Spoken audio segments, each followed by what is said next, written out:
Magluluto naman ang gutom. Yan ang mga sangkap ko. Kamatis, garlic, ginger, onion, kangkong, pumpkin, and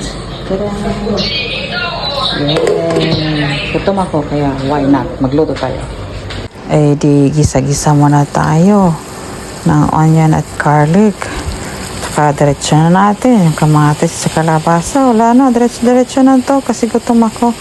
Bahala na kayo kung anong unahin, basta lahat na yan gisa-gisa at antayin na lang lumambot yung kalabasa. At ayan na, binuhos ko na yung munggo, o diba bilis, within 1 minute na pagluto na ako ng munggo for tomorrow's ulam. Yan na, kulo-kulo, may pang ulam na ako. Nakalimutan ko palang sabihin, nilagay ko na yung dahon ng kangkong dyan, diba?